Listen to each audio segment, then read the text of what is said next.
Welcome back everyone to Tuesday Night Live. I love doing these lives every Tuesday night. It's a great way for us to connect and know what's on everyone's minds. And we get to connect to all of my channels, to Instagram, YouTube, Facebook. All the three are together tonight, and we can share information, thoughts, questions, all the things that you guys are worried about today. And I know there's been a lot of fear and hesitation going on with all the news as usual. I'm almost like sad, and I don't want to say embarrassed. I don't think that's the right word, but just kind of fatigued, to be 100% honest, kind of fatigued and disappointed that I have to get back on here and talk about some of these same ideas and concepts over and over again. I was hoping we'd be way past this and not need to bring this topic up again. But it is Tuesday night. It is 9 o'clock. I try to do these lives in some sort of regular and consistent fashion. For those of you who've been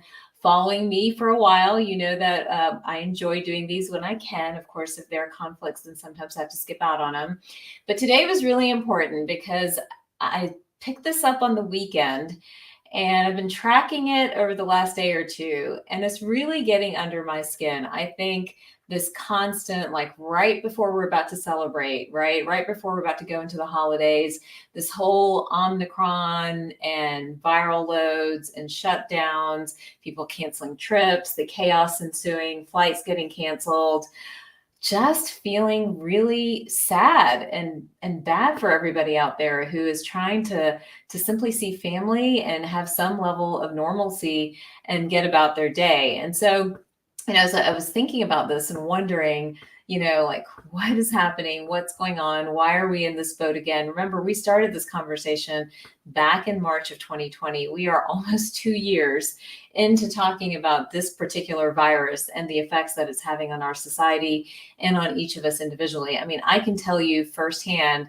how many people have come into the practices at Center Spring MD and told me, how antisocial they're becoming, or how their teenagers are having more issues with being social, and, all the different stressors on moms and having to juggle working from home and kids were home from school, all these things that we've navigated and gone through. And now when you turn the news on, again, it's like shut down, lockdown, this is happening, that's happening. And it's almost like, I don't know how you guys feel, but it's almost like a little bit of PTSD, right? And I was laughing at my post that I put up last night where, somebody commented, they're like, I turned the TV off and poof, there's no more COVID anywhere. And it's, funny, but not funny. It's funny in the sense that, like, yes, it's really being forced down our throats, sensationalized by all the media outlets. But what I want to talk about today is, what can we do?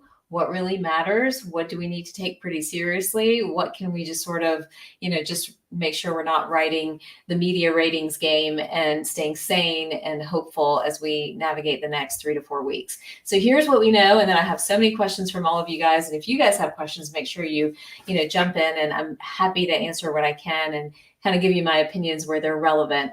But here's what we understand. So this is yet another variant of the COVID virus, right? I'm talking about Omicron for those of you who have, or Omicron, not Omicron, Omicron for those of you who've just joined. And we're talking about what it means for us, how it's going to impact our travel or our holiday plans, what it means for the next few weeks going into the winter and beyond. And here's what we know. It is a milder variant. We know that from the data coming out of South Africa. And it's pretty fascinating because, yes, it spreads more rapidly. In fact, it has a shorter incubation period. So where the Delta variant, you could have been exposed and not been sick for maybe another week or 2 weeks or so. With Omicron, you'll have symptoms pretty quickly, maybe within 3 days. So it can spread more rapidly. But here's the deal. It's super mild, and it is a coronavirus, and coronaviruses are cold viruses. So again, we're back to that conversation that for the majority of the population, this is a viral load that hopefully their immune system will be able to handle and overcome. And it's not as severe as the Delta variant or what we were seeing back in March of 2020. And none of this, and I think I said this a couple of years ago, and I'm not trying to gloat here and say, I was right, but none of this should be surprising, because guys, this is what viruses do. They mutate, they change, they try to survive, they try to get around whatever vaccine or whatever they can do to survive and make sure that they have a place in our immune system or in our infectious literature. So we should not be surprised. And we've seen this with so many other viruses of years past, right? The flu, first we thought there were two strains of the flu. There's flu A and flu B. Now we're finding out there's actually flu A, B, C, and D, and even more, because the flu has become a global virus. And then when you go back to flu A, there are a million different serotypes or subtypes of flu A and flu B. So it's not just two strains, it's probably more. One researcher was saying it's probably more like 50 strains of the flu that we're dealing with. So why are we surprised when we're seeing strain after strain come out with the COVID virus? We're going to continue to see this. This is not the end. This is going to continue to happen. The hope is exactly what we're seeing with Omicron, that each subsequent strain is weaker and weaker and weaker. Now, so many of you wanted to know, what about the vaccine? If I've been vaccinated, what does that mean? Well, here's what's happening. The vaccine is not truly showing a lot of protection against Omicron. Now, again, nothing to panic about, because it's a less severe, variant to begin with. But the vaccine doesn't seem, and natural immunity too. Oops, we got poor connection over here. Hopefully it'll pick back up. But the vaccine doesn't seem to be. Let's see if I can help these guys out. But the vaccine does not seem to be the issue when it comes to Omicron. So instead, here's what's happening. We're finding instead what's happening is that the vaccine may be playing a role in a T-cell mediated response, and that in turn could be potentially what is sort of, there we go. Are we back? Sorry, guys. Sorry, everyone on Instagram there. Sorry about that. We had a connection issue. I don't know what's going on. Usually we have great connection here. So thanks for bearing with me. Let me back up. I was stumbling over my words while I was trying to fix that. But what I was saying is the vaccine, we're finding, at least from data from South Africa, and I have some of these things in front of me that we can look at in just a minute, but the vaccine is not really showing a ton of protection against Omicron. And what researchers are trying to understand, first of all, why, and secondly, even natural immunity necessarily is not showing a ton of protection around Omicron. Now, here's the variable. So it seems that to fight this particular virus, it is the T-cell mediated response. And you're seeing me smile because I have been talking about the T-cells all the way back to March of 2020 and begging everyone to pay attention to that and understand how T-cells ultimately determine what your body's going to do with any particular virus. So here's the vaccine and T-cell sort of connection when it comes to Omicron.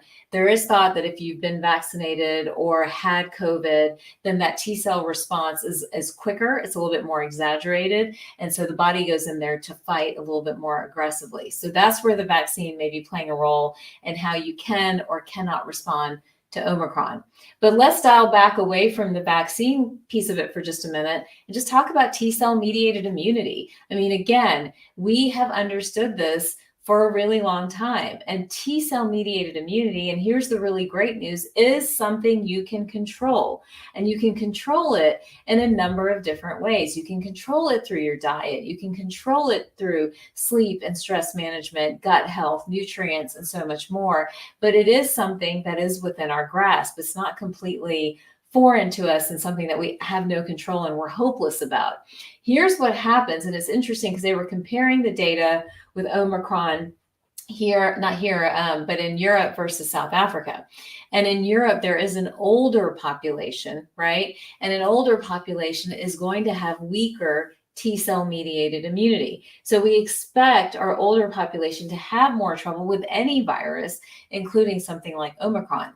Now let's flip to the United States. When we're in the United States, we know that we have a lot of problems with our immune systems.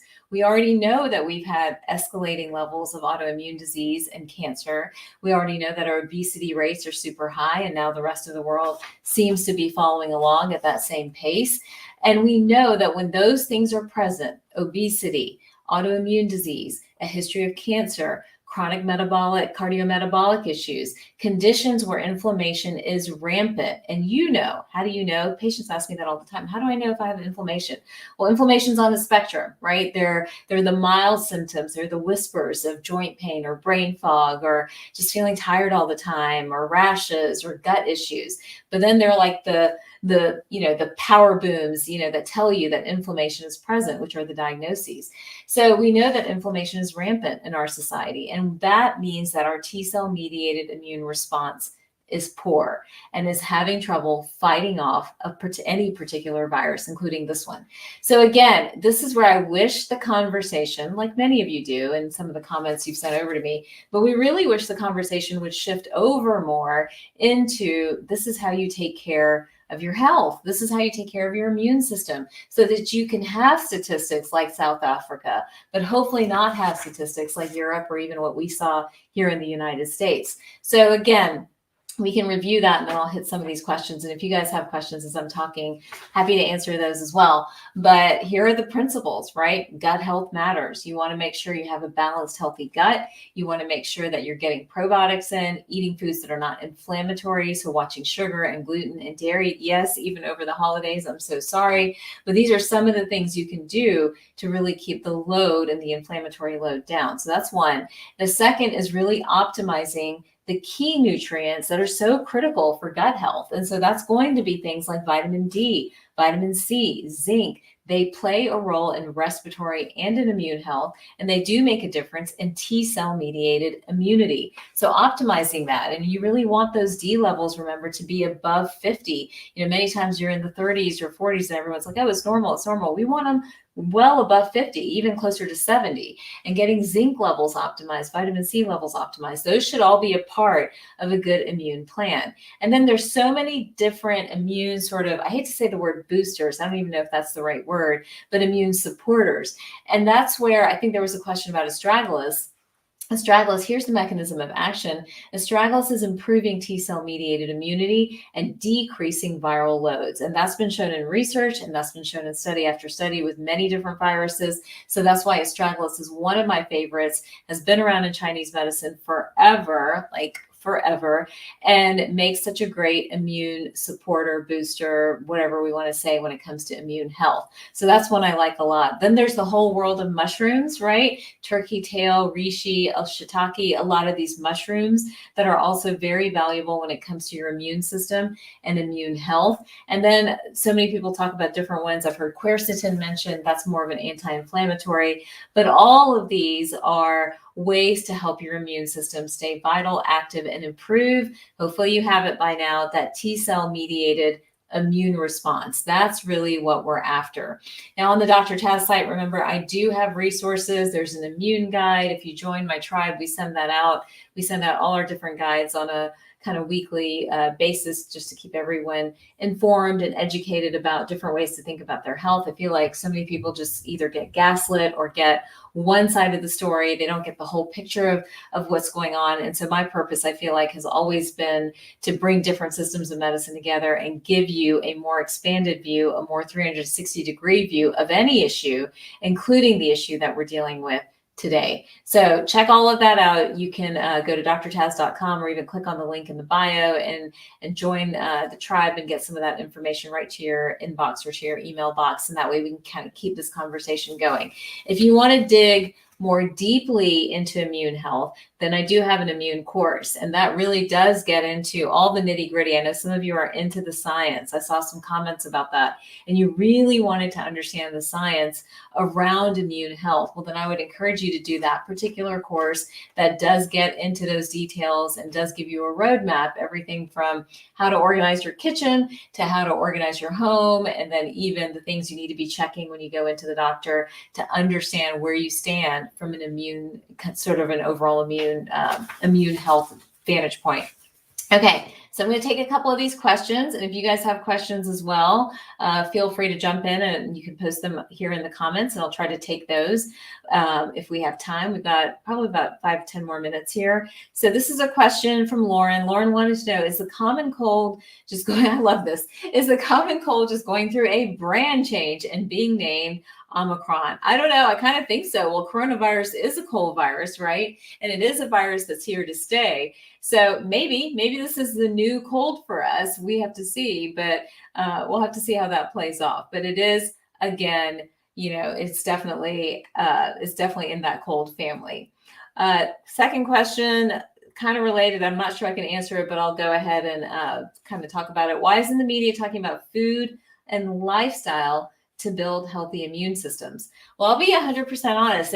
There are media channels and outlets that want to talk about this. What can you do for your immune system? What is the best way to take care of yourself?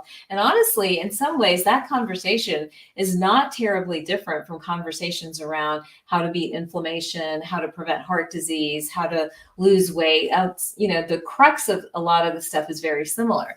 But when it comes to immune health, I feel like at first people were talking about it, but then the conversation completely flipped and became one just about masking, hand washing, and vaccination, and everything else was left out. And it could be, in all fairness, it could be because maybe some people were abusing that info, right? And you have everyone throwing out a remedy here and a remedy there, and people are like, well, who do I believe? What do I believe? What's going on here? And we definitely don't want that to happen. We want to be smart and really strategic about any decision we make when it comes to looking at different natural products or trying to take care of our health in a really responsible way.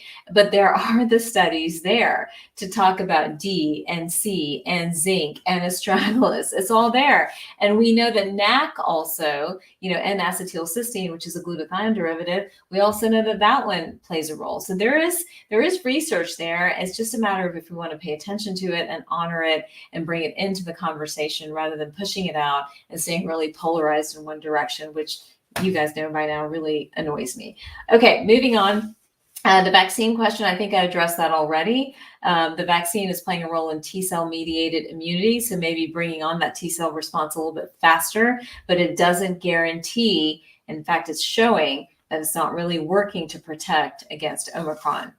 All right, let's see what else we've got. Someone's asking me to be in all the news programs to educate people on how to keep the immune system strong. Would love to, beg to. And anyhow, I remember back in March, I was so desperate watching like all the news reports and people in Italy dying and people all over the world dying. And I was just like, can we do anything? Can we give Defender out to all these different countries? What can we do? But again, I think I even called the State Department, but the answer was right now they didn't want to entertain any of those ideas. So it's something that I think mainstream's not ready for yet, or whatever the reason is. So, and this is sort of the same question. Why doesn't mainstream news share how people can keep their immune system strong?